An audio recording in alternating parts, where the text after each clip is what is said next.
My name is Isla, and I'm about to tell you how my sister's desperate plea to donate my eggs exposed a conspiracy that destroyed everything I thought I knew about my family. It started with a midnight phone call, Grace sobbing about her last chance at motherhood, begging for the one thing she said only I could give her.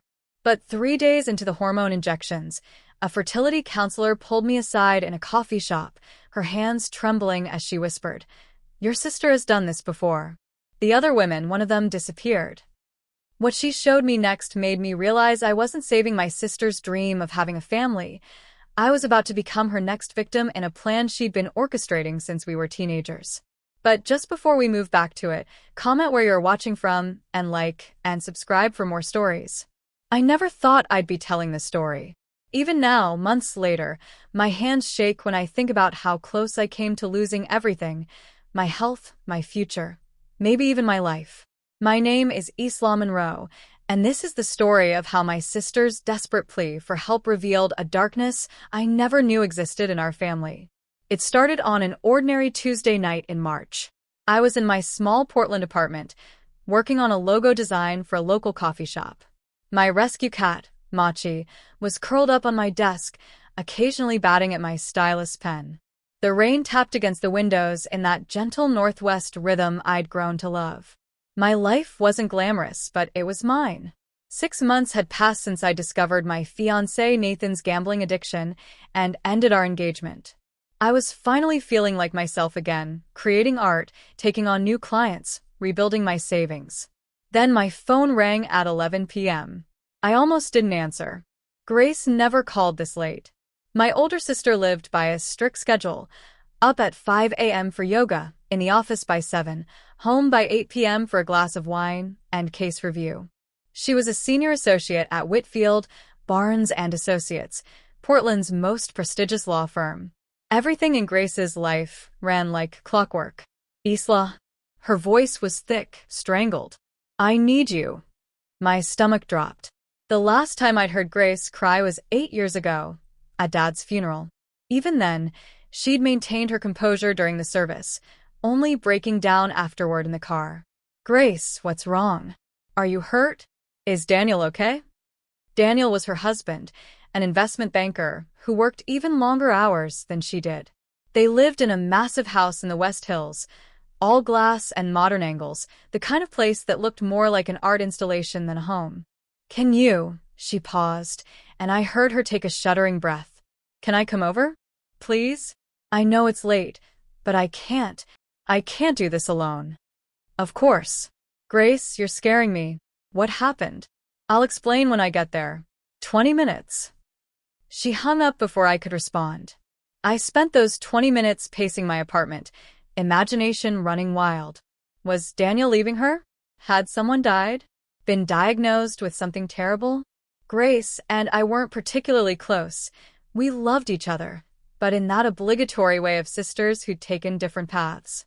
She'd been Mom's golden child. Straight A's, Harvard Law, the perfect husband, the perfect house. I'd been the disappointment. Art school dropout, freelance career that Mom never understood, a series of relationships she deemed unsuitable. Mom had been dead for 3 years now, but I still felt her disapproval like a weight on my shoulders. Grace had delivered the eulogy at her funeral, of course. I'd stood in the background, feeling like an imposter in my own family's grief. The knock came exactly 20 minutes later. Grace stood in my doorway, and I barely recognized her. Her usually perfect makeup was smeared, leaving dark rivulets down her cheeks. Her designer suit was wrinkled, her silk blouse untucked. She looked devastated, destroyed, completely unlike the composed attorney who commanded courtrooms.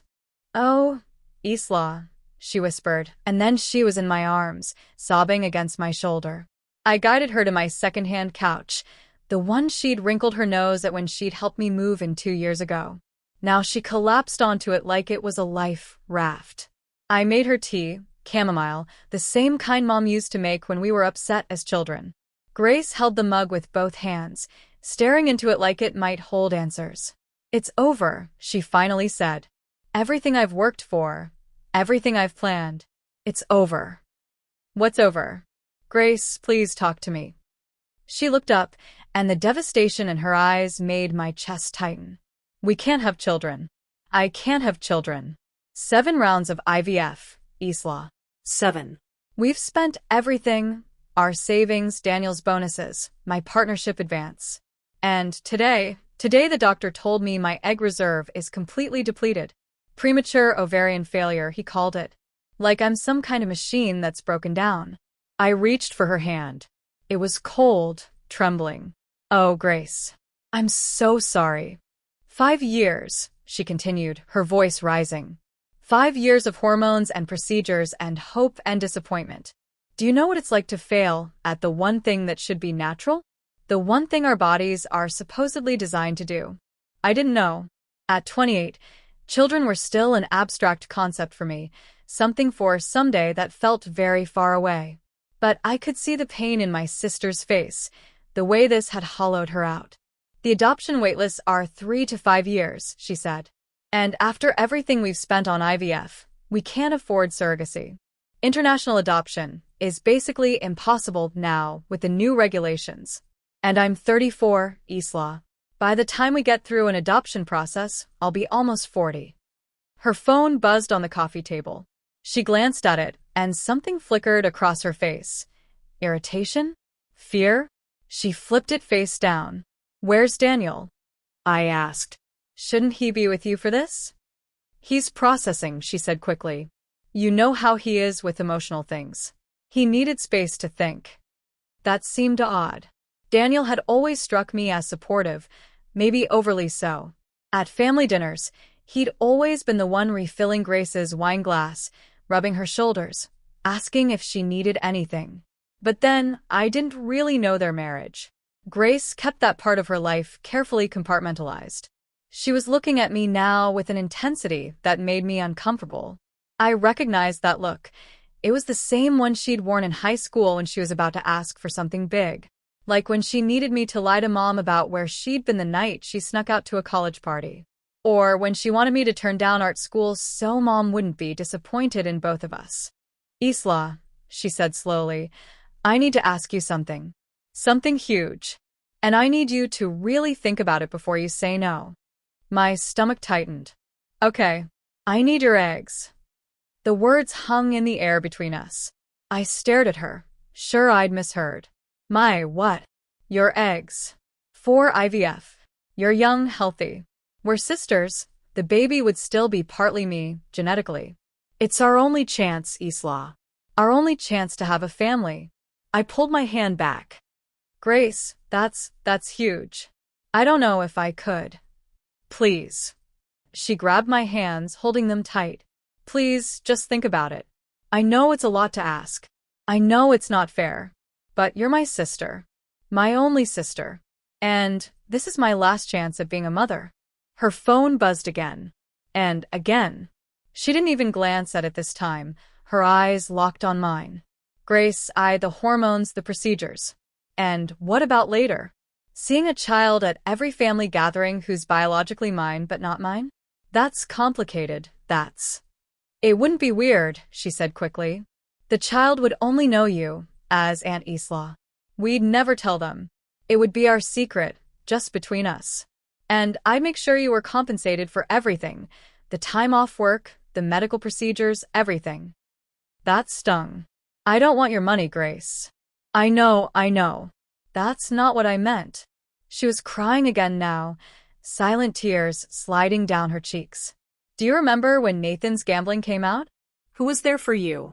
Who paid your rent when you couldn't work because you were so depressed? Who covered your student loans so they wouldn't go into default? The guilt hit like a physical blow.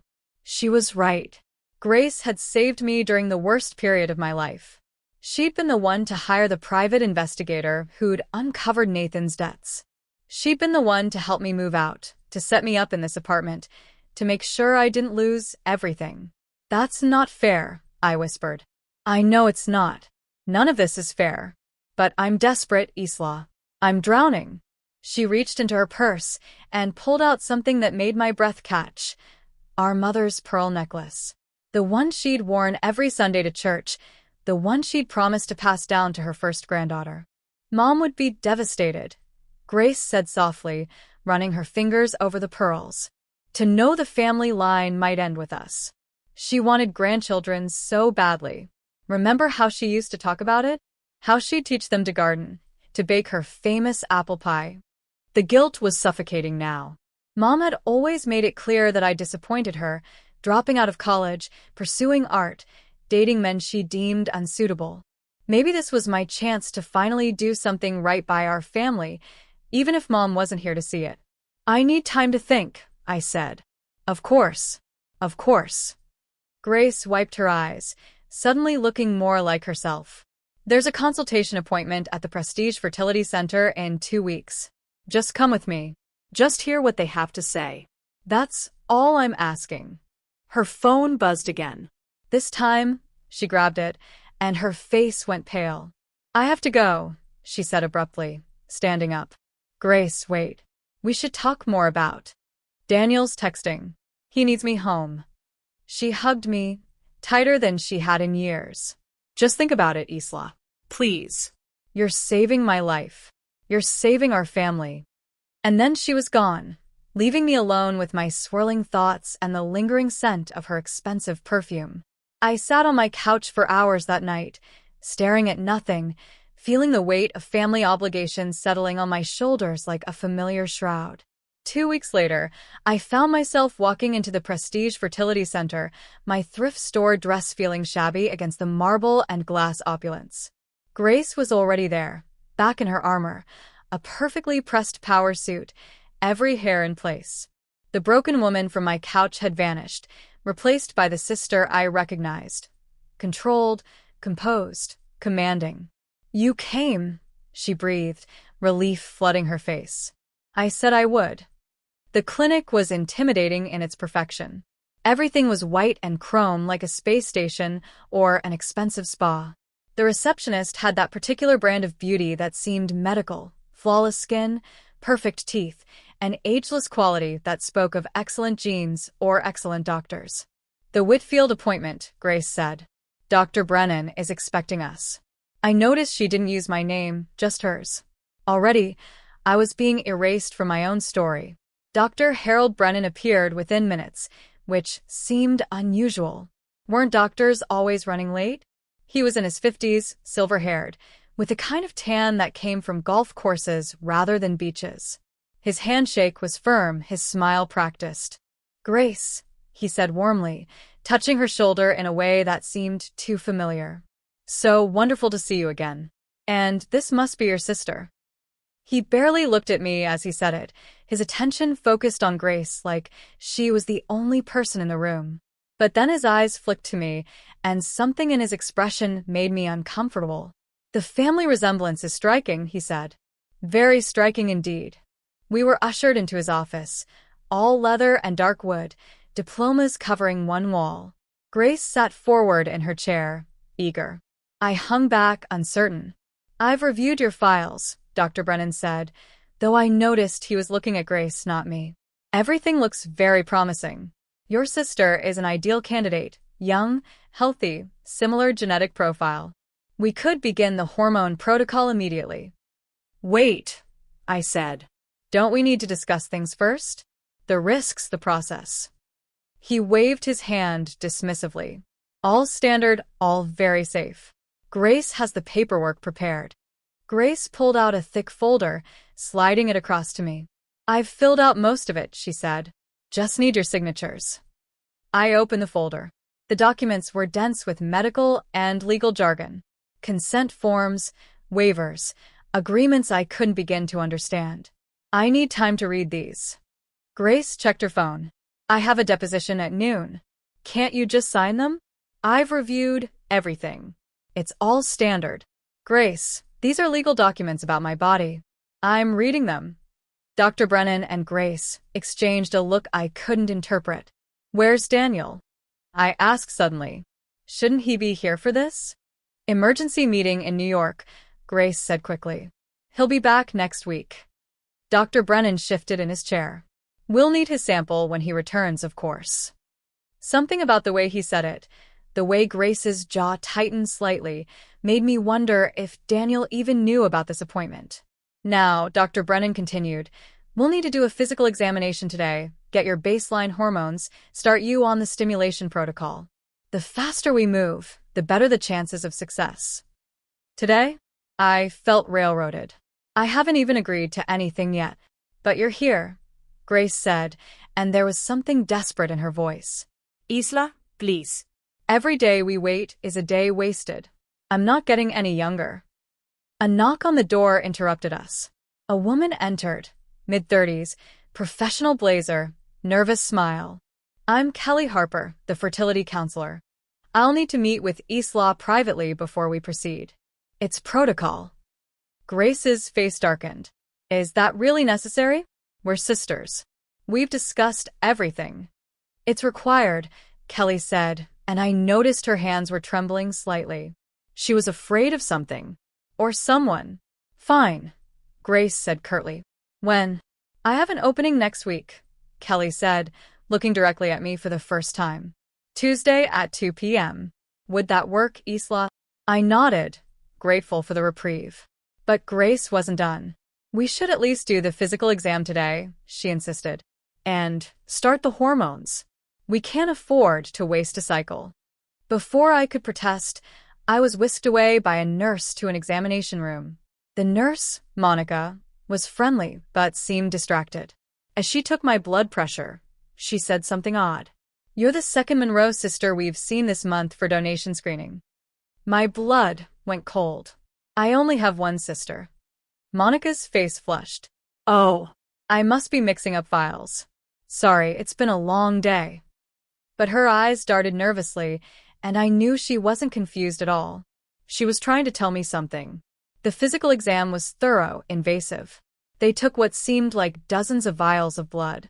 Through it all, I could hear Grace's voice from the hallway, talking rapidly on her phone. I caught fragments, procedural delays, and legal ramifications, and once, clearly, she has to do this. When I returned to Dr. Brennan's office, Grace had papers spread across his desk. I glimpsed what looked like my medical history, but some of it was wrong, dates that didn't match, procedures I'd never had. Everything looks perfect, Dr. Brennan announced. We can begin immediately. I've prepared an aggressive protocol to maximize egg retrieval. Aggressive? I questioned. Perfectly safe, he assured me, but his eyes didn't meet mine. Grace has already procured the medications. We can administer the first injection now. Now. I felt like I was drowning. I haven't agreed to anything. Isla. Grace's voice was soft, pleading. Please. Every day matters. The medications are expensive. I've already paid for them. Tires-tu en dollars, Isla? Because I believe in this. Because I believe in us. Tires-tu en dollars? Cash. From someone who claimed to be bankrupt from IVF treatments. The inconsistency nagged at me, but Grace was already guiding me to the injection room. Just the first shot, she pleaded. Just to get things started while you think about it. Please, Isla. For me. For our family. For Mom. The nurse prepared the syringe. Grace held my hand, her grip surprisingly strong. As the needle went in, she raised her phone. Smile, she said, taking a photo. I want to document this gift you're giving me. Her expression as she looked at the photo was intense, possessive, almost hungry. It was an expression I'd never seen on my sister's face before, and it chilled me to my core. As we left the clinic, my arms sore from the injection, my head spinning from the rapid pace of everything, Grace hugged me. You won't regret this, she whispered. This baby will heal everything broken between us. You'll see. But sitting in my car afterward, watching her drive away in her Tesla, I couldn't shake the feeling that I'd just made a terrible mistake. The injection site throbbed, a constant reminder that something had already been set in motion, something I didn't fully understand. My phone buzzed. A text from an unknown number. Be careful. Things at Prestige aren't what they seem. Monica, I realized. The nurse. I looked back at the clinic, all that glass and marble gleaming in the afternoon sun, and wondered what I'd just walked into. What my sister had dragged me into. And whether I'd be able to walk back out. 3 days into the hormone protocol, I felt like my body was betraying me. The headache started on day 2, sharp, stabbing pains behind my eyes that no amount of ibuprofen could touch. My abdomen felt swollen, tender. Grace texted me constantly, asking how I felt, reminding me to take the injections at exactly the right time. Her messages had an urgency that seemed disproportionate to the situation. Remember, 7 p.m. exactly. Not 6:55, not 7:05. Precision matters. I was sitting in my apartment, preparing for the evening injection, when my phone buzzed with a text from Kelly Harper, the fertility counselor. Can we meet tomorrow? Not at the clinic. Grounded coffee on Division, 10 a.m. It's important. The message felt clandestine, dangerous even. Why not at the clinic? I agreed, curiosity overriding my growing discomfort. The next morning, I arrived at the coffee shop 15 minutes early, choosing a table where I could watch the door. Kelly Harper arrived exactly at 10, but she didn't come straight to my table. Instead, she stood at the entrance for a moment, scanning the street behind her. When she finally approached, she chose the seat that gave her a view of both the entrance and the windows. "Thank you for coming," she said, her voice low. "I'm taking a huge risk meeting you like this." Why? "What's going on?" She pulled out a tablet, shielding it with her body, so only I could see the screen. "I've been reviewing your family's files. Grace has been a patient at Prestige for 7 years, not 5 like she told you. Maybe she miscounted.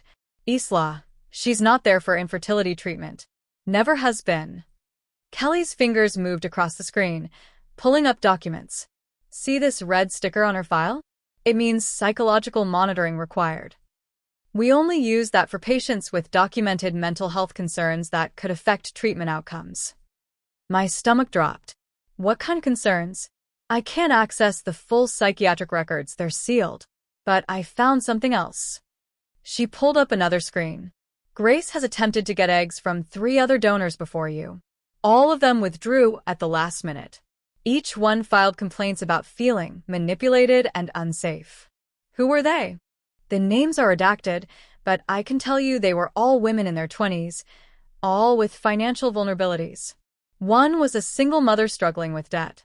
Another was a college student about to lose her scholarship. The third..." Kelly paused. "The third disappeared after filing her complaint. No forwarding address, no phone number. Just gone."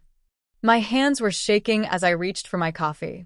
"You're saying my sister is what? Dangerous?" Kelly leaned forward. "I'm saying there's a pattern here that goes beyond desperation for a baby. Look at this." She showed me another document. 2 years ago, Daniel, her husband, filed for legal separation. The grounds were reproductive coercion and psychological abuse. But they're still married. He was just in New York for business. Isla, Daniel hasn't been to the clinic in 18 months. I checked the visitor logs, the sample records, everything. Whatever Grace is telling you about his involvement is a lie." The coffee shop suddenly felt too small, too exposed. I looked around, half expecting to see Grace, watching us from another table. "There's more," Kelly continued. "Your mother's medical history. Did Grace ever tell you about the genetic testing she had done?" I shook my head. "Your mother was a carrier for Huntington's disease.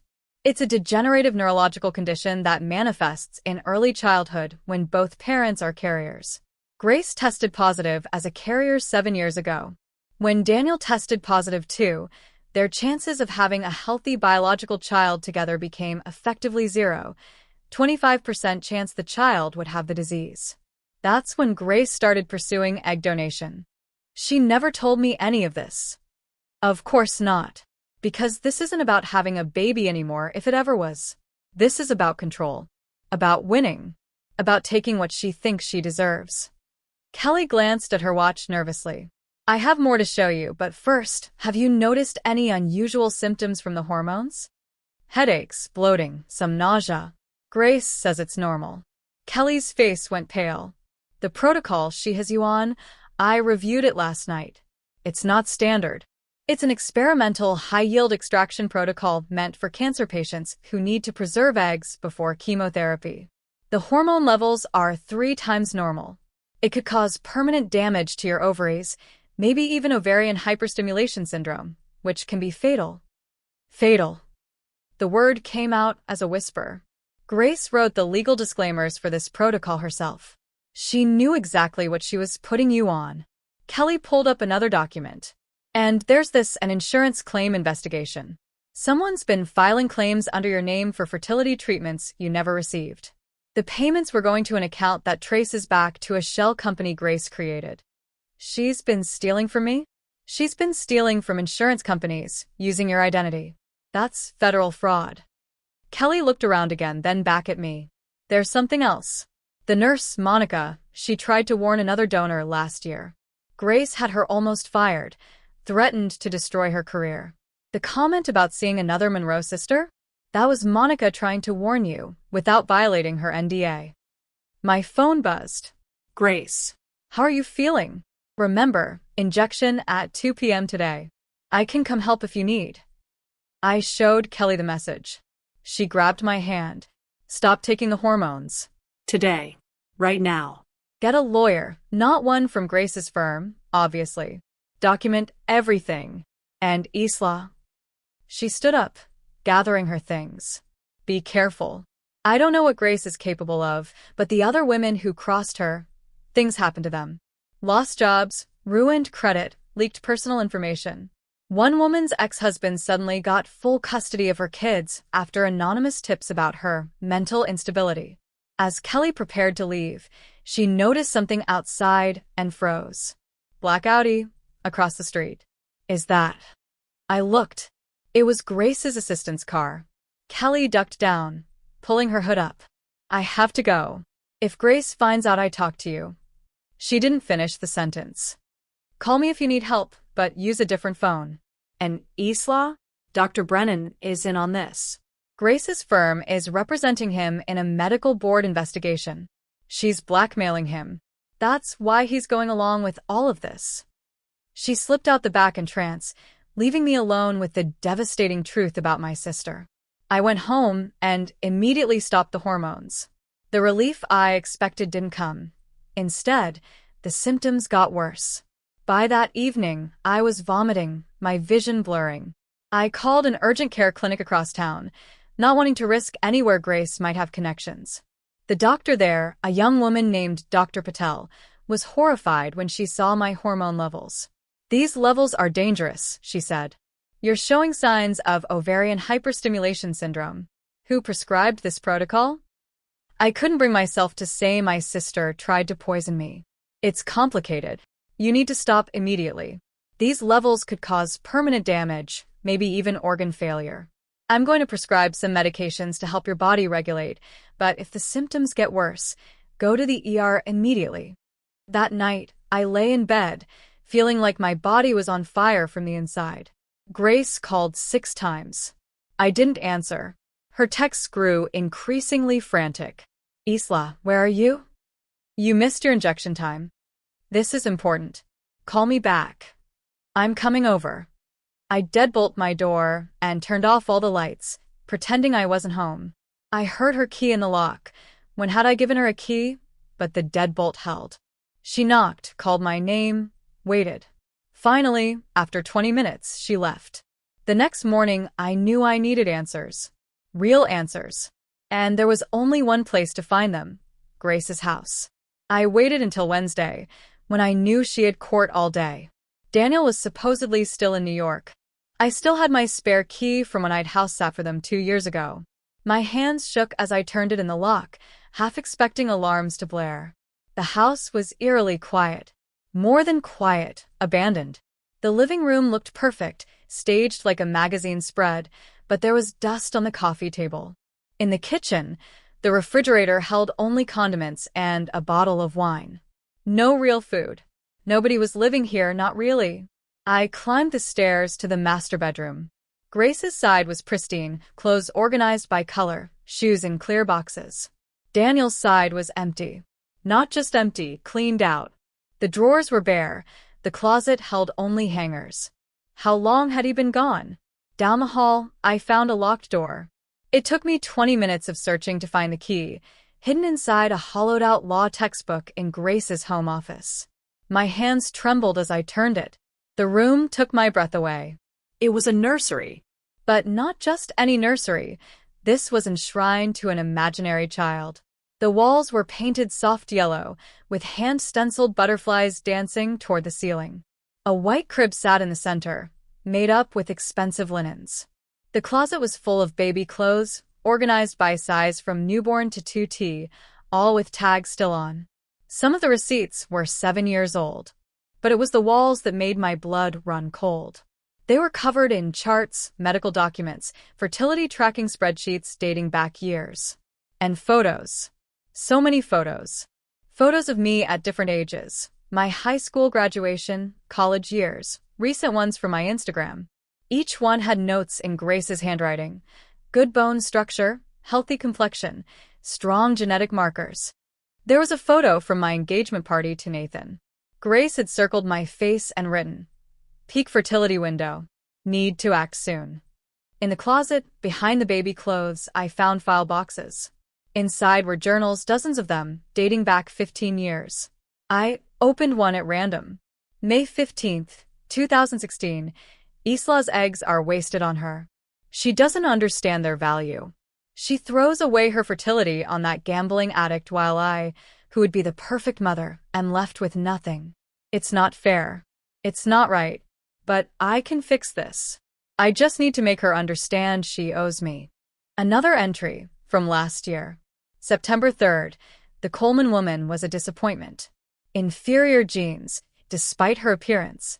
Had to cut losses. Isla is the only answer. She's always been the only answer. Mom would understand.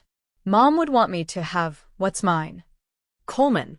Sarah Coleman, the third donor who had disappeared. I found a file labeled S. Coleman, failed investment. Inside were photos of a woman who looked unsettlingly like me, same build, same coloring. There were medical records, psychological evaluations, and then, at the bottom, a newspaper clipping. Local woman missing after family dispute. My phone rang, startling me so badly, I dropped the journal. It was Grace. Court ended early, she said, and I could hear her car in the background. I'm heading home. We need to talk about you missing your injections. She was maybe 10 minutes away. I grabbed as many journals as I could carry, took photos of everything else. As I was leaving the nursery, I noticed a letter on the changing table, addressed to Grace from Daniel. It was dated 6 months ago. Grace, I can't do this anymore. Your obsession has destroyed us. I never wanted children, you knew this when we married. The vasectomy I had before we met was not a betrayal, it was honesty you chose to ignore. I've been patient through your increasingly erratic behavior, but when you drugged me to try to extract sperm, you crossed a line. I'm staying in New York permanently. The divorce papers will come from my lawyer. Don't contact me again. Daniel. I heard the garage door opening. I ran down the stairs, my arms full of evidence, heart pounding. The front door was my only option. I fumbled with the lock, hearing Grace's car door slam. The deadbolt finally turned, and I burst out onto the porch just as Grace was coming up the walkway. She stopped, her eyes taking in the journals in my arms, the papers spilling onto the ground. For a moment, neither of us moved. Then her face transformed, the mask of composure shattering completely. You broke into my house? Her voice was deadly quiet. You've been lying to me. About everything. Daniel's gone. The Coleman woman. What did you do to her? Grace laughed, but it was a sound without humor. Sarah Coleman was a mistake. Weak genetics, weaker mind. She couldn't handle the pressure of perfection. Not like you, Isla. You're strong. You're family. You're mine. I'm not yours, Grace. I'm not your property. She moved toward me, and I instinctively stepped back. Everything I've done has been for us. For our family. Don't you see? This baby will fix everything. It will heal the damage Mom did when she made us compete. It will prove I'm worthy of love. Grace, you need help. Professional help. No. She lunged forward, grabbing my arm with surprising strength. Her nails dug into my skin. You don't get to leave. Not after everything I've invested. Do you know what I've sacrificed? My marriage, my career advancement, everything. I've been planning this for years. Years, Isla. I tried to pull away, but her grip tightened. Let go, Grace. You owe me, she hissed. For every time I was perfect while you got to be the artist. For every time Mom compared us and found you charming while I was just expected to achieve. For every time Dad looked at your paintings with pride while my law degree was just assumed. Dad. Something cold washed over me. Grace, Dad's dead. He died 8 years ago. She laughed again, manic now. Is that what you think? Oh, Isla. Sweet, naive Isla. Dad's not dead. He's at Willowbrook Memory Care, has been for 3 years. I've been managing his assets, making sure his money goes where it's needed. The death certificate was surprisingly easy to fake with the right connections. The ground seemed to shift under my feet. You're insane. I'm practical. She screamed, shaking me. I do what needs to be done. And what needs to be done now is for you to give me what's mine. Those eggs belong to our family legacy, not to you. You'll waste them like you waste everything. I wrenched my arm free, leaving scratches from her nails, and ran to my car. She followed, still screaming. I have legal documents, Isla. I can prove you're mentally unstable from the hormones. I can have you committed. I can destroy your pathetic little career with one phone call. You think anyone will hire a graphic designer who's been institutionalized? I threw the journals into my car and locked the doors just as she reached me. She pounded on the windows, her face contorted with rage. I know about Nathan's real problem, she shouted. It wasn't just gambling. There were drugs too. And underage girls at those casino parties. I have photos. Evidence I've been saving. I can destroy him, and everyone will think you knew. You enabled him. I started the car, but she threw herself onto the hood. You're not leaving. Not with my property. I put the car in reverse, moving slowly. She slid off, landing on her designer heels. In my rearview mirror, I saw her standing in the driveway, pulling out her phone. My phone immediately started ringing. I ignored it. Instead, I called Kelly Harper. Isla? Are you okay? She's completely lost it. She attacked me. And Kelly, my father's not dead. She's been keeping him in a memory care facility, drugging him, stealing his money. Oh my God. Where are you now? Driving. I have evidence, journals, documents. She admitted to everything. You need to go to the police. Now. I will, but my phone beeped with another call. She's calling from the clinic number. Don't answer. Actually, can you come to my apartment? We need to document your injuries, get everything on record before. The call dropped. I looked at my phone. Grace had somehow remotely disabled it.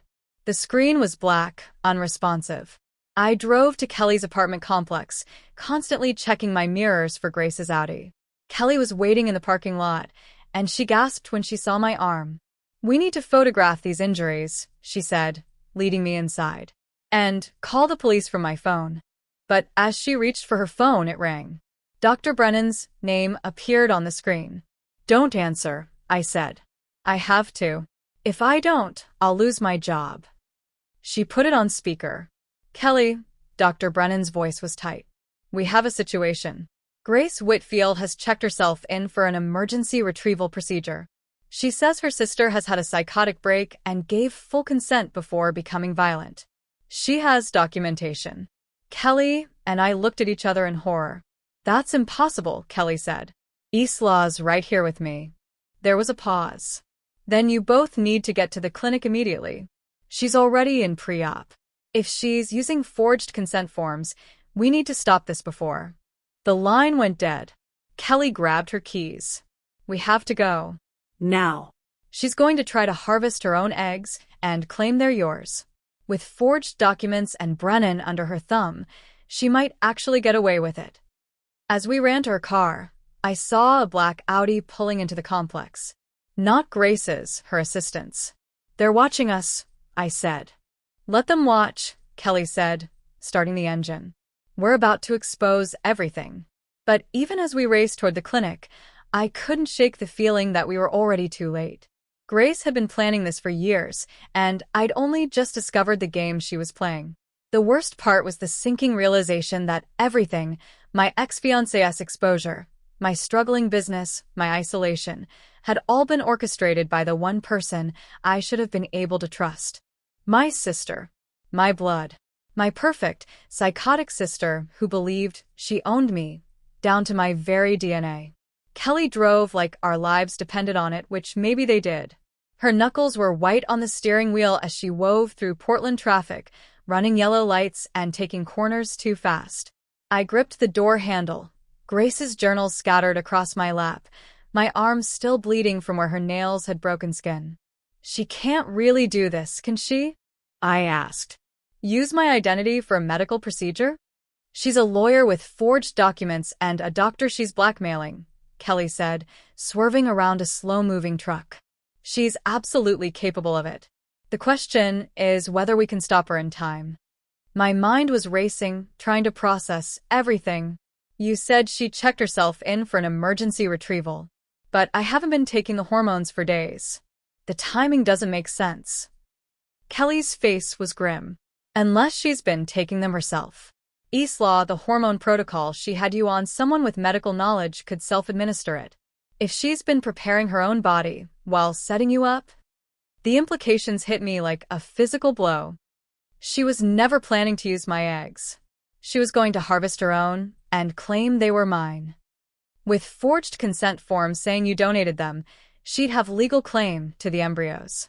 She could use donor sperm, carry the baby herself, and you'd have no recourse. On paper, you gave up all rights. I tried calling 911 from Kelly's phone, but when I explained the situation, the operator sounded skeptical. Ma'am, are you saying someone is impersonating you at a medical facility? Yes. My sister, she's. I show we already have a report about this situation. A Grace Whitfield called earlier reporting that her sister Isla Monroe is having a mental health crisis related to fertility medications. She said you might make false accusations. Officers are already en route to do a welfare check. Kelly grabbed the phone from me. This is Kelly Harper. I'm a licensed counselor at Prestige Fertility Center. Grace Whitfield is attempting to perform medical fraud. We need officers at the clinic, not a welfare check. Ma'am, I can only go by the information I have. If you'd like to file a counter-report, you can come to the station. Kelly hung up in frustration. She's thought of everything. We were 5 minutes from the clinic when my borrowed phone rang. Unknown number. Against my better judgment, I answered. Isla? The voice was weak, confused, but familiar. So familiar it made my chest ache. Dad. They told me you were dead, he whispered. Both of you. Car accident. But the nice nurse, she showed me the news on her phone. You're alive. Grace lied. Tears burned my eyes. Dad, where are you? Willowbrook Memory Care. Room 247. They keep me sedated, but Maria, the night nurse, she's been lowering my doses. I'm starting to remember things. Terrible things Grace has done. We're going to get you out. I promise. There's something you need to know. Grace isn't your only sister. Your mother had another daughter before you were born. Rebecca. She gave her up for adoption when she was 16. Grace found out years ago. She's been. The line went dead. Kelly pulled into the clinic's parking lot, tires screeching. We'll deal with that later. Right now, we need to stop Grace. We burst through the clinic doors. The receptionist, the same perfect one from my first visit, stood up in alarm. You can't be here, Dr. Brennan said. Where's Grace Whitfield? Kelly demanded. I can't share patient information. I slammed Grace's journal on the counter. This patient is committing fraud. Where is she? The receptionist's eyes widened as she saw Grace's handwriting, the obsessive plans. Before she could respond, Monica appeared from a side door. Thank God you're here, she said, glancing around nervously. I've been stalling, but Dr. Brennan is getting suspicious. Grace is in pre-op room 3. She's already partially sedated, but she's fighting it, demanding they proceed immediately. Can you get us in there? Kelly asked. Monica shook her head. Brennan revoked my access after I accidentally contaminated the first batch of surgical equipment. But I did something else. She pulled out her phone. I've been live streaming everything to the clinic's cloud server. Grace's rants, Brennan admitting he knows the consent forms are forged. It's all there. That's evidence, but it doesn't stop the procedure, I said. Monica smiled grimly. No, but this might. She led us to a staff computer and pulled up a file. Sarah Coleman didn't disappear. She's been working here under a different name, Sarah Mills. She's an orderly at Willowbrook Memory Care, the same facility where your father is being held. My blood ran cold. Grace placed her there? Or Sarah placed herself to gather evidence? She's been documenting everything for 2 years.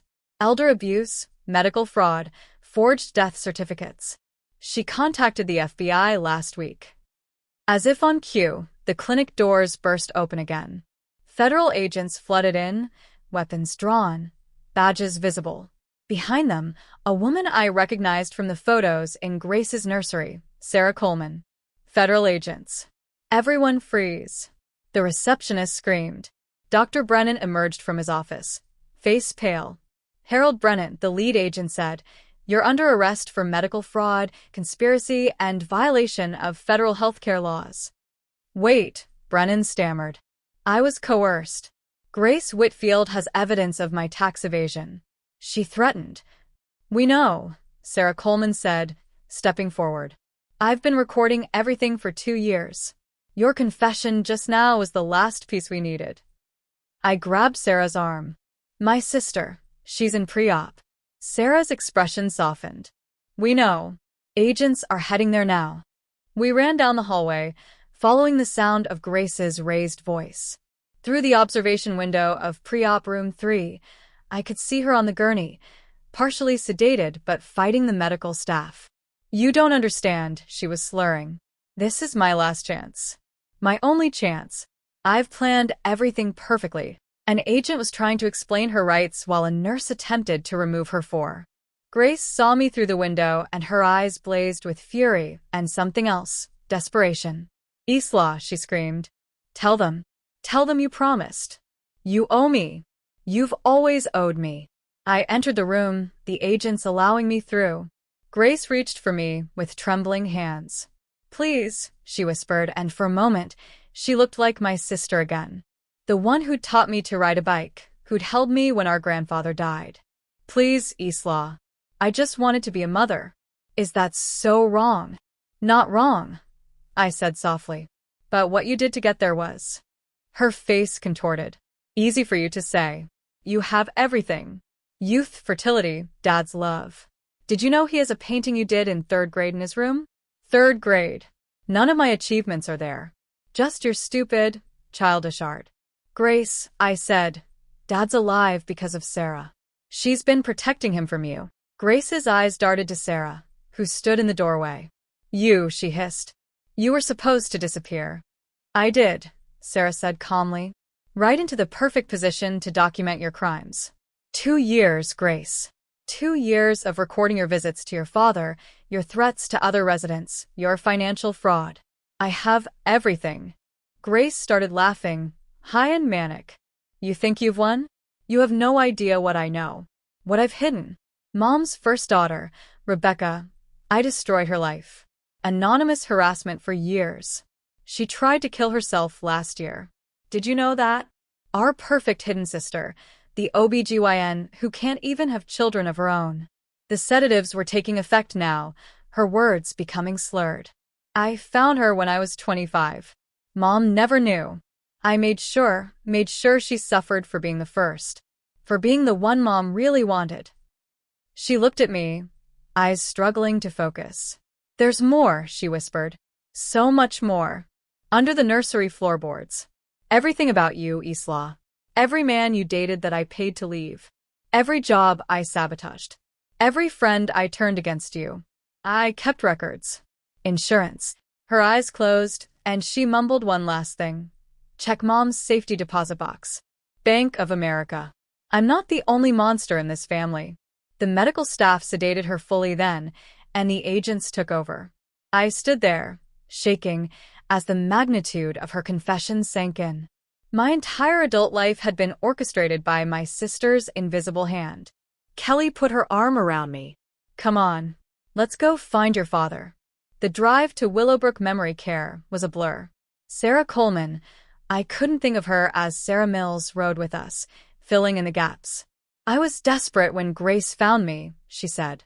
Single mom, drowning in debt. The $50,000 she offered for egg donations seemed like salvation. But once I was in, the red flags were everywhere. The psychological manipulation, the illegal hormone protocols. When I tried to back out, she threatened my daughter. What did you do? I played dead. Let her think she'd won. Then I got the orderly job at Willowbrook. I knew she had to be hiding something there. She mentioned it once during a hormone-induced rant. Finding your father was an accident. He was lucid one day, recognized my voice from when Grace had brought me to your family home. He's really okay? Sarah smiled. More than okay. He's been playing possum for months, gathering evidence with Maria's help. Your father is sharp, Isla. He's been documenting everything. Willowbrook Memory Care looked like a prison disguised as a luxury hotel. Sarah badged us in, and we made our way to room 247. I knocked softly. Come in. The man in the bed was thinner than I remembered, grayer, but his eyes, those were my father's eyes, clear and intelligent and very much alive. Isla, he said, and I collapsed into his arms, sobbing. I thought you were dead. We had a funeral. I mourned you for 8 years. I know, sweetheart. I know. He held me tight, and I could feel him crying too. Grace told me you died in the accident with me.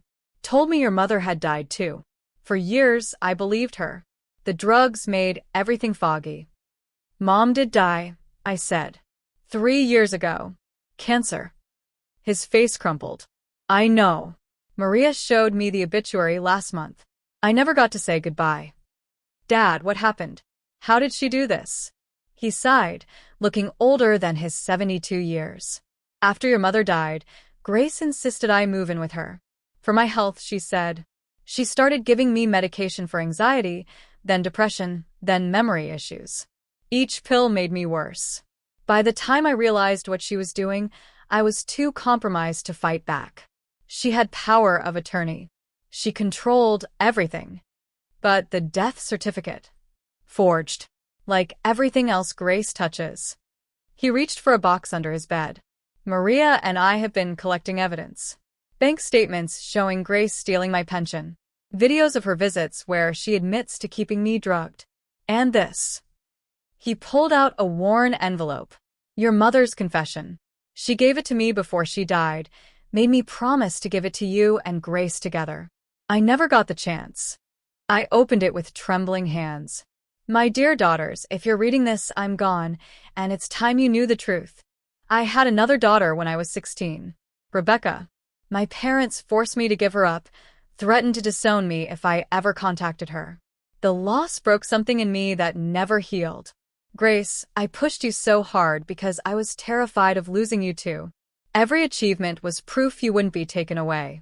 Isla, I distanced myself from you because you reminded me of Rebecca, the same free spirit, the same artistic soul.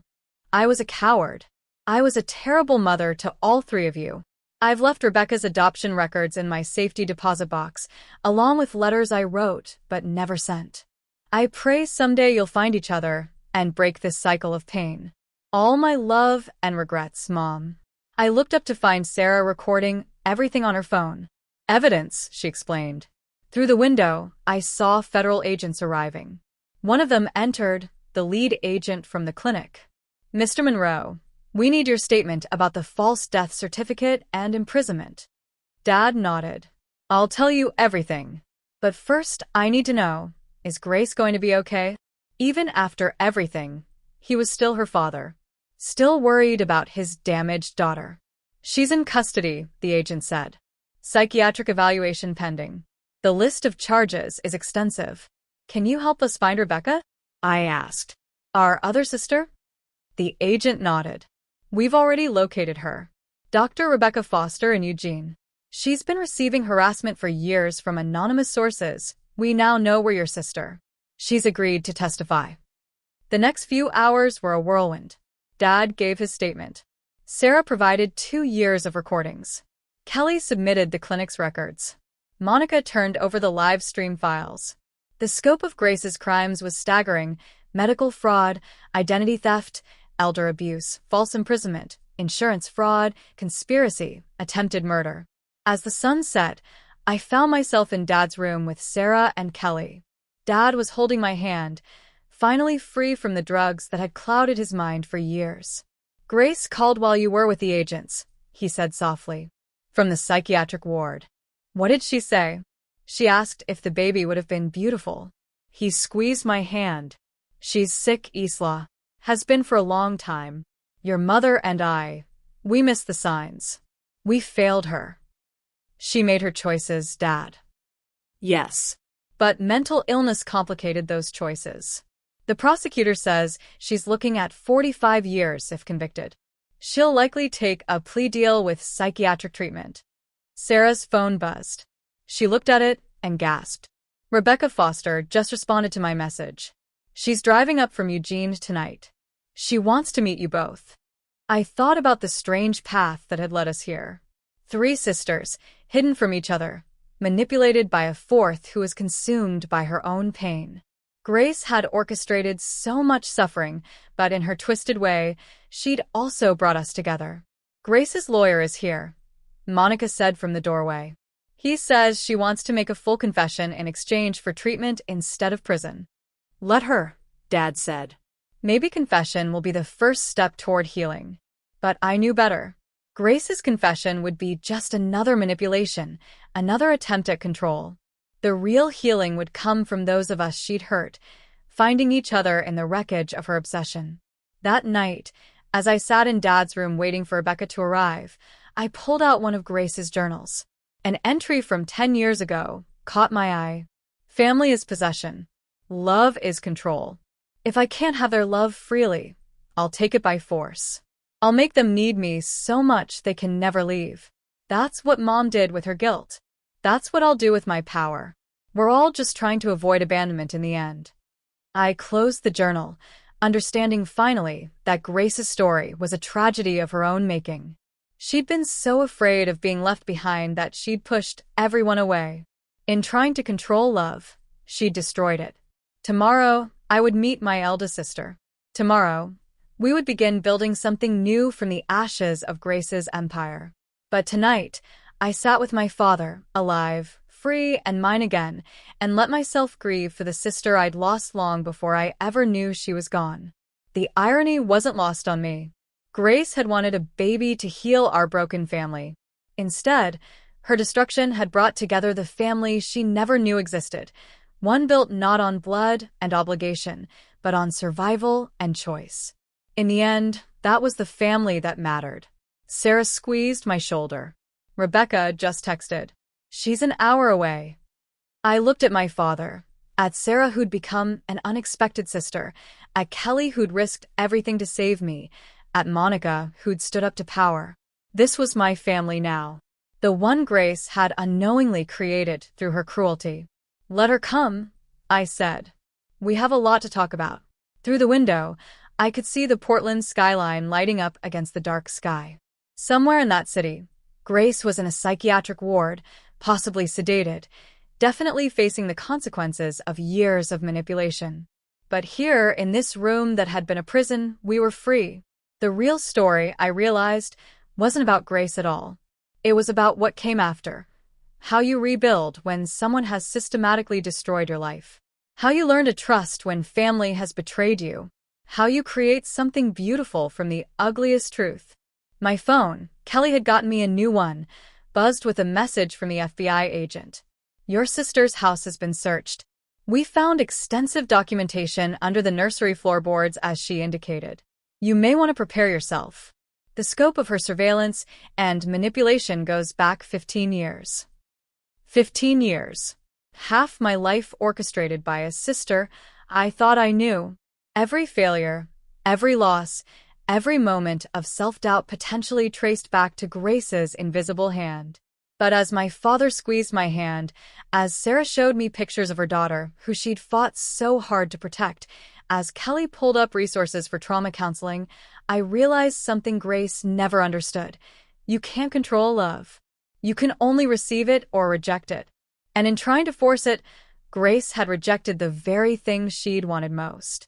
The door opened, and a woman walked in.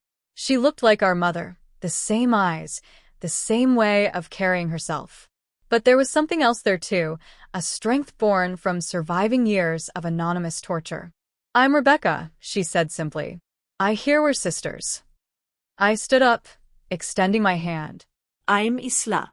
"And this is our father, Thomas. We have a lot to tell you." Rebecca looked at each of us, then at the journals scattered on the bed, the evidence boxes, the FBI paperwork. "She really did all this? Our sister?"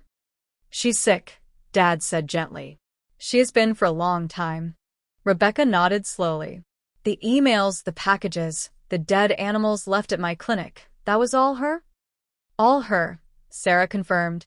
"I have the recordings to prove it." Rebecca sank into a chair. I thought I was going insane. The harassment was so specific, so personal. It knew things about me that no one should know. "She'd been watching you for years," I said. "We found surveillance photos, private investigator reports, even your medical records from when you were diagnosed as infertile." Rebecca's face hardened. She knew I couldn't have children and still sent me those messages saying I was a failure as a woman? She was projecting her own fears, Kelly said professionally. "It doesn't excuse it, but understanding the psychology might help with healing." Rebecca laughed bitterly. "Healing? I tried to kill myself 6 months ago. The messages had gotten so cruel, so relentless. They came from our dead mother's email address." The room fell silent.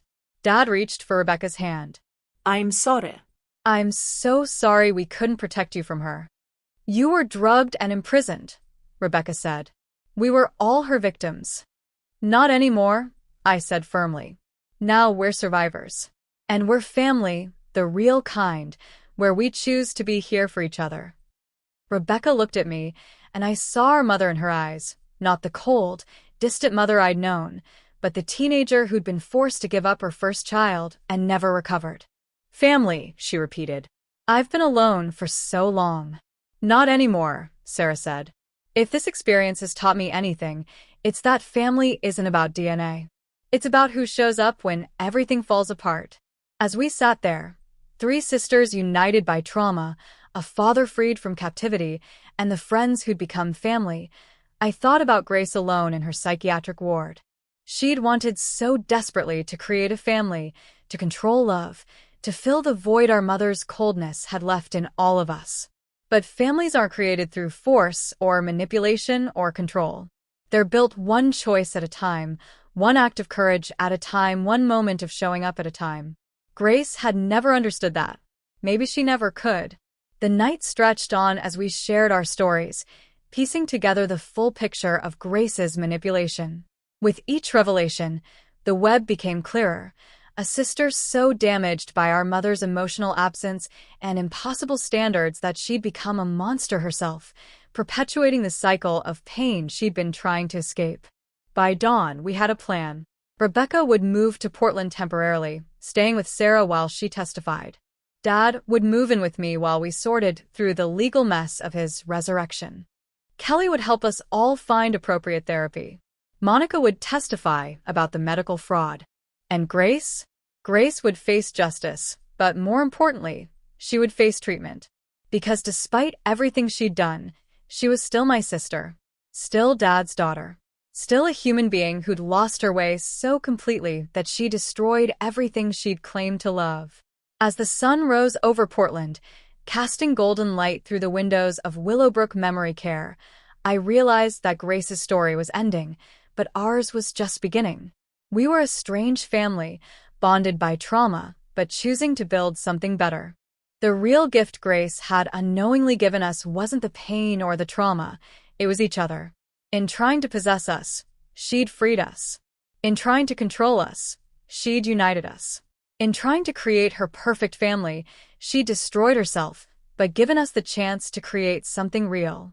And that, I thought as I watched my father smile at Rebecca for the first time in decades, was the most tragic irony of all.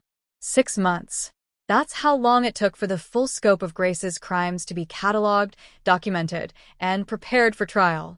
6 months of depositions, evidence reviews, and psychiatric evaluations. 6 months of learning just how deep my sister's obsession had run. I sat in the federal courthouse in downtown Portland, my hands folded in my lap, watching as they brought Grace in. She'd lost weight, her designer suits replaced by a simple gray dress. But her eyes, those were still the same. Sharp, calculating, scanning the room until they found me. She smiled. It wasn't the manic smile from her breakdown at the clinic. This was controlled, measured. She'd been preparing for this moment. The show was about to begin. The United States versus Grace Whitfield, the clerk announced. Charges include medical fraud, identity theft, elder abuse, false imprisonment, attempted murder, and violations of the RICO Act. RICO. The Racketeering Act. Because Grace hadn't just committed crimes, she'd run a criminal enterprise, using her law firm's resources to forge documents, intimidate witnesses, and operate what amounted to a fraud ring spanning multiple states. The prosecutor, a sharp woman named Jennifer Huang, had explained it to me. Your sister didn't just hurt you. She created a system designed to hurt anyone who had what she wanted. Now, sitting in the witness preparation room, Jennifer reviewed my testimony one more time. Remember, she said, Grace's defense team will try to paint her as a victim of mental illness and childhood trauma. They'll bring up your mother's emotional distance, the pressure to be perfect. Don't engage with that narrative. Stick to the facts of what she did to you. All rise, the bailiff called, and Judge Patricia Reeves entered. She was known for being tough but fair, particularly in cases involving women's healthcare fraud.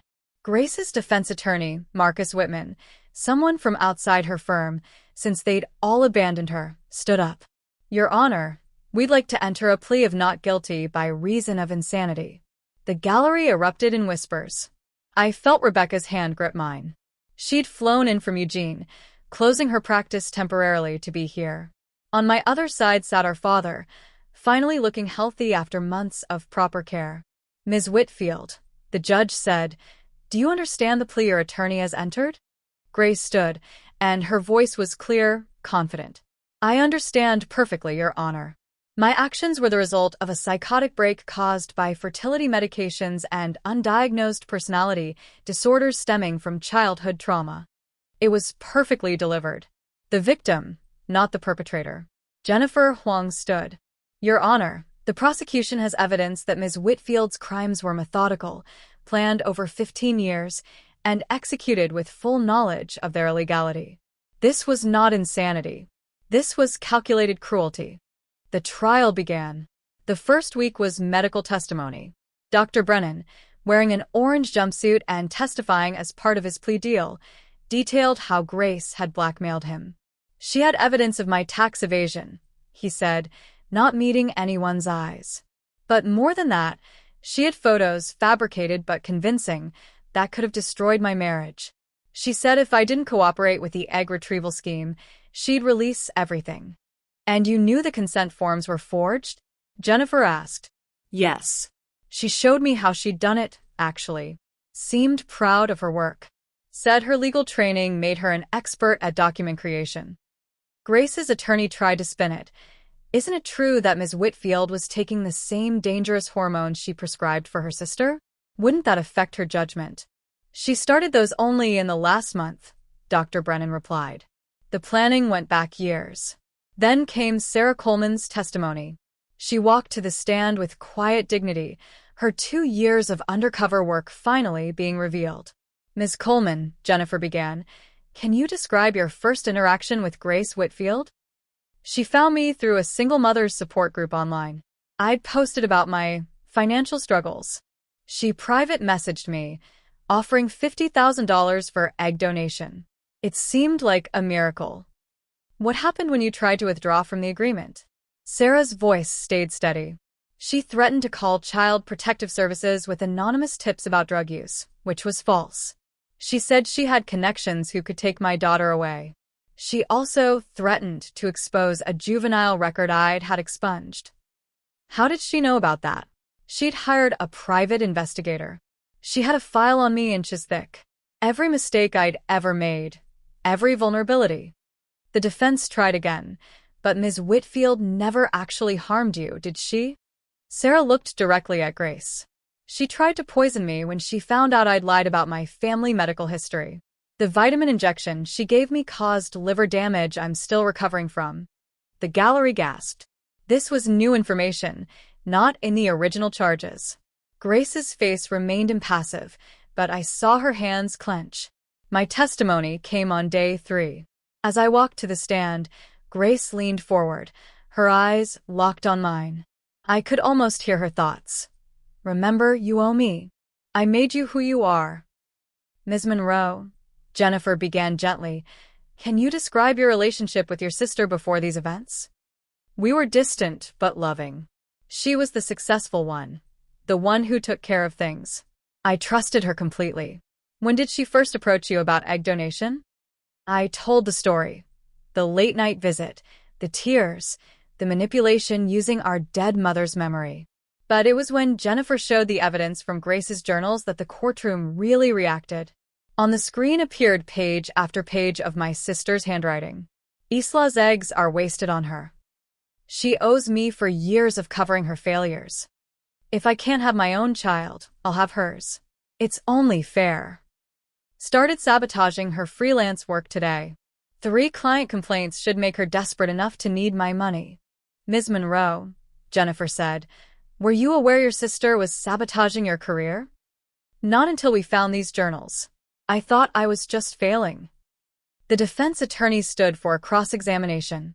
Ms. Monroe, isn't it true you were grateful for your sister's financial help over the years? Yes, but... And isn't it true that you initially agreed to the egg donation? Under false pretenses. But you agreed. You took the first injection willingly. I felt my temper rise. She lied about everything. Our father being dead, her husband's involvement, the safety of the procedures. But you could have researched these things yourself, couldn't you? Jennifer objected, and the judge sustained it, but the damage was done. The defense was painting me as someone who should have known better. Rebecca's testimony was devastating. She described years of anonymous harassment, the suicide attempt, the way it had destroyed her career and relationships. The messages came from our mother's email address, she said, tears streaming down her face. They contained details only family would know. They said I was the mistake that ruined everything, that Mom never wanted me, that I should finish what I'd started with the pills. Even Grace's attorney looked uncomfortable cross-examining a suicide survivor. But the most powerful testimony came from our father. Thomas Monroe, 72 years old, walked slowly to the stand. The man who'd been drugged into submission for 3 years, declared dead by his own daughter, told a story with quiet dignity. She started the medication slowly, he said. First for grief after my wife died. Then for anxiety. Then for confusion I didn't have until the pills created it. Within a year, I couldn't trust my own mind. Mr. Monroe, Jennifer asked, do you remember Grace visiting you at Willowbrook? Every week. She'd increase my medications before each visit. I have videos. Maria, my nurse, helped me record them on a hidden phone. The prosecution played one. Grace's voice, clear and casual. The Ativan is working perfectly. He doesn't even remember Isla exists. Another few months, and I can have him declared legally incompetent. The estate will be mine to manage properly. In the video, my father's voice slurred. Isla, where's Isla? Dead. Dad. Remember? The car accident. Now take your pills. The courtroom was silent. Several jurors were crying. Mr. Monroe, the defense attorney said carefully, you love your daughter Grace, don't you? I love who she was before the sickness took over. But the woman who did these things? I don't know her. The defense's case relied heavily on psychiatric testimony. Dr. Patricia Vance, a respected psychiatrist, testified that Grace showed signs of narcissistic personality disorder with psychotic features, exacerbated by fertility medications. Ms. Whitfield's actions, while criminal, stem from severe mental illness rooted in childhood trauma. Her mother's emotional abandonment, the pressure to be perfect, the discovery of a hidden sister, these created a perfect storm of psychological damage. It was compelling. For a moment, even I felt sympathy for Grace. But Jennifer's rebuttal was devastating. She presented Grace's practice journals from when she was 16, detailed plans for controlling family members, written years before any fertility issues.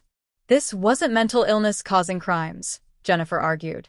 This was a criminal who happened to also be mentally ill. Then came the moment that changed everything. Grace suddenly stood up. "I want to testify." Her attorney looked horrified. "Your Honor, I need to consult with my client." "I know my rights," Grace said calmly. "I want to tell my side." Judge Reeves called a recess. When we returned, Grace was on the stand. She looked directly at me as she began. "Everything I did was for love." The prosecutor approached carefully.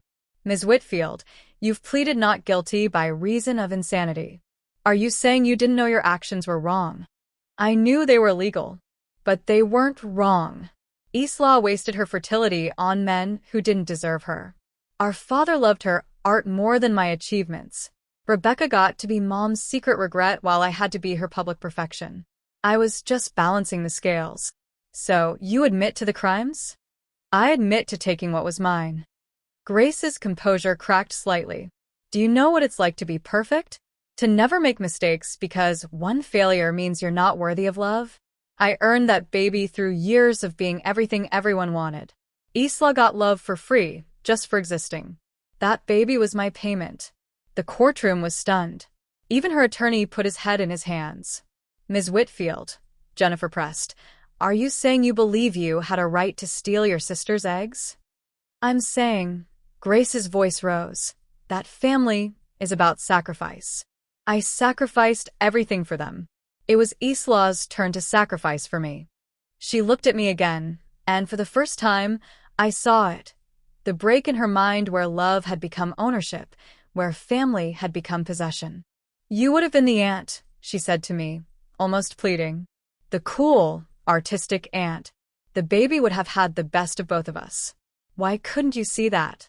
The jury deliberated for 3 days. Rebecca, Dad, and I stayed in a hotel nearby, unable to go far. Sarah joined us for dinners, and Kelly came by to check on us. We'd become a strange family, bonded by survival. When the verdict came, we filed back into the courtroom. Grace stood as the foreman read, "On the count of medical fraud, guilty. On the count of identity theft, guilty. On the count of elder abuse, guilty. On the count of false imprisonment, guilty. On the count of attempted murder, guilty. On all RICO violations, guilty." Grace didn't react. She simply nodded, as if she'd expected it. The sentencing came 2 weeks later. Judge Reeves looked stern as she spoke. "Ms. Whitfield, your crimes represent a profound betrayal of family trust. However, the court recognizes the severe mental illness component. I sentence you to 45 years in federal prison, with the possibility of transfer to a secure psychiatric facility after evaluation. You will receive mandatory psychiatric treatment throughout your incarceration." As they led Grace away, she turned to me one last time. "I'm the only one who really loved you enough to keep you close," she said. I wanted to respond, to have the last word. But Rebecca grabbed my hand, and Dad put his arm around my shoulders, and I realized Grace had already lost. She was alone, and we were together. 1 year later, I stood in my new studio, natural light flooding through the windows. The gallery show had been a success. My series, Breaking the Cycle, had sold out. It was art born from trauma, but transformed into something beautiful. "Isla," Dad called from the kitchen. "Rebecca's here." My sister. I could think of her that way now. Entered carrying a bottle of wine. "Thought we could celebrate your commission." The Portland Museum of Art had commissioned a piece about family trauma and healing. It was validation I'd never thought I'd receive. "Sarah's on her way," Rebecca said. "She's bringing her daughter." Sarah's daughter, Lily, had become like a niece to us. At 7, she was bright and creative, untouched by the darkness her mother had survived. We'd formed an unlikely family. Dad lived in a senior community now, but came for dinner every Sunday. Rebecca had relocated to Portland, opening a new practice specializing in fertility counseling for trauma survivors. Sarah worked with her, having gotten her certification with the settlement money from the lawsuit. Kelly Harper ran our foundation now, the Phoenix Fertility Foundation. We'd helped over 200 women escape reproductive coercion situations. Monica worked there too, leading their medical advocacy program. Even Daniel had found peace. He'd sent a letter 6 months ago, thanking us for freeing him from Grace's control. He'd remarried, chosen to remain child-free, and found fulfillment in advocacy work. Any word from Grace? Rebecca asked carefully. I pulled out the latest letter, still sealed. They came weekly from the psychiatric facility she'd been transferred to after a year in federal prison. I don't read them anymore, I said. Dr. Martinez says that's healthy. My therapist had helped me understand that Grace's version of love had always been possession. That the guilt I felt was programmed, not earned. That I had the right to choose my own family. The psychiatrist from the facility called. Dad said, joining us. Grace has been diagnosed with narcissistic personality disorder with psychotic features, just as they suspected. She's responding to treatment, but... He paused. She still believes she did nothing wrong. Everything was justified in her mind. Maybe it always will be, Rebecca said.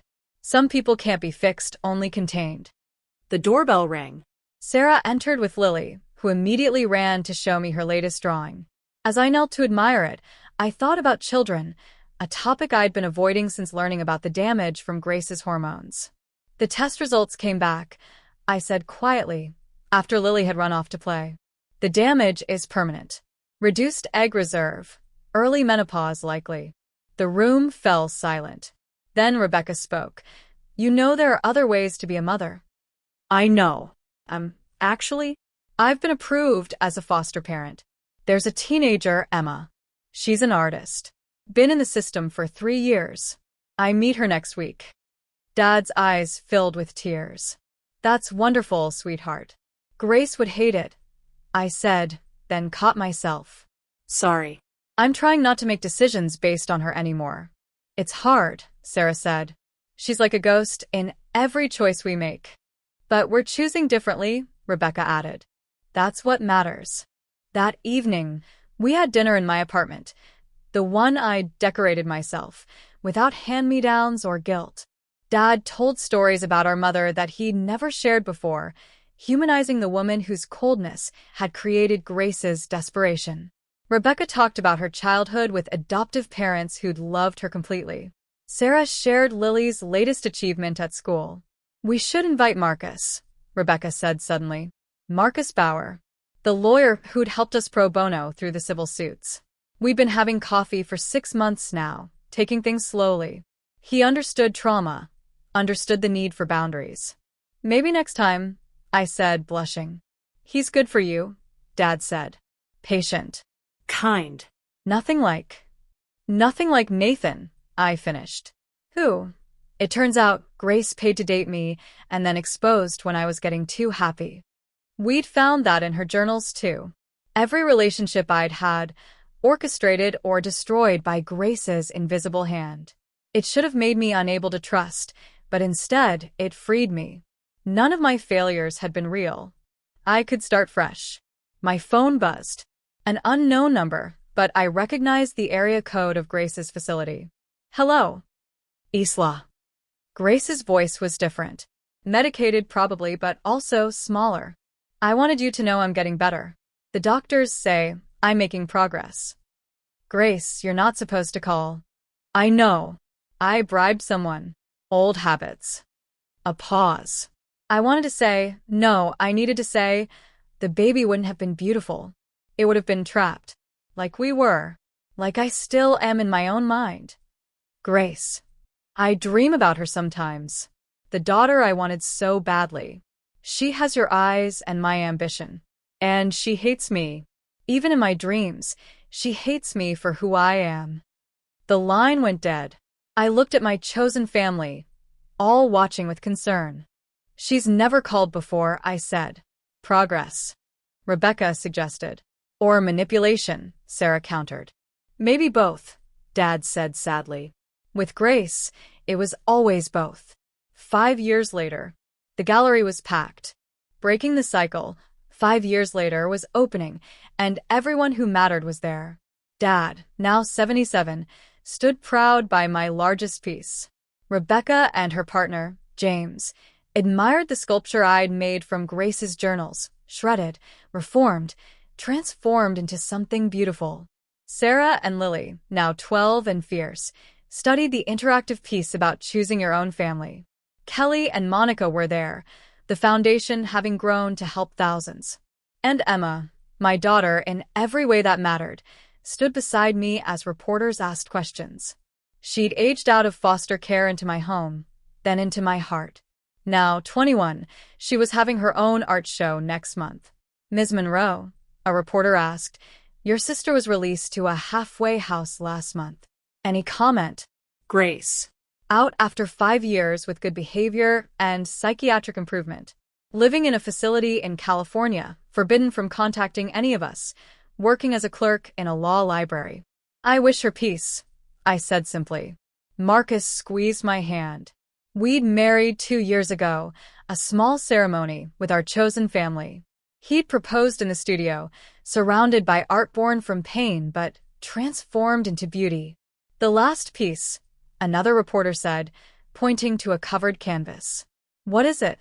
I walked over and removed the cloth. It was a portrait of 4 sisters, Grace, Rebecca, me, and Sarah. We were children in the painting, playing together in a garden that never existed, in a childhood we never had. Grace was laughing, carefree, before the damage set in. It's called What Could Have Been, I said. It's forgiveness. Not for what she did, but for the child she was before she broke. The crowd murmured, some moved, some skeptical. Later, as the gallery emptied, I found a note tucked behind the painting. I recognized the handwriting immediately, though how she'd managed to get it there, I'd never know. Classic Grace. I see it. What could have been? It's beautiful. I'm sorry I couldn't be her. Gee. I crumpled the note, then smoothed it out, then folded it carefully and put it in my pocket. Rebecca appeared beside me. From her? I nodded. What did it say? What it needed to. We stood together, looking at the painting of 4 sisters who'd found each other through tragedy. In trying to possess us, Grace had freed us. In trying to control us, she'd united us. In trying to create her perfect family, she destroyed herself, but given us each other. Ready to go home? Marcus asked, Emma beside him. Home. A word that meant something different now. Not a place of obligation and guilt, but of choice and love. Almost, I said. I walked to the window and looked out at Portland's skyline. Somewhere out there in California, Grace was learning to live with herself. Here, we were learning to live without her shadow. I touched my stomach, a gesture I'd been hiding for weeks. The IVF had worked, not with my damaged eggs, but with the donors. A gift Rebecca had helped arrange, Sarah had supported, and Marcus had embraced. The baby would know its story, all of it. The truth, not hidden but acknowledged, processed and transformed. Grace had wanted a baby to heal our broken family. In the end, that's what would happen, just not the way she'd planned. This child would be born into a family that chose each other, that understood that love wasn't possession but presence. Isla? Dad called. We're all going to dinner. All. Such a simple word that contained so much. All of us who'd survived. All of us who'd chosen to build something better. I turned from the window, from Grace's ghost, from the past. My family was waiting, not the one I was born into, but the one born from surviving the worst betrayal. We were proof that you could break the cycle, that you could choose differently, that you could create beauty from the deepest pain. Coming, I called, and walked toward my future, leaving the painting of what could have been to guard the gallery of what actually was. Messy, complicated, chosen, and real. As we left, I didn't look back. I'd spent enough years looking backward, controlled by Grace's invisible strings. Now I looked forward, to Emma's art show, to the baby growing inside me, to Sunday dinners with too many people crowded around my table. Grace had been wrong about one thing. Family wasn't about blood or obligation. It was about showing up again and again, even when it was hard, especially when it was hard. And we'd keep showing up, all of us, building something Grace could never understand, a family based on trust, not control, on love, not possession, on choice, not manipulation. In the end, that was our victory.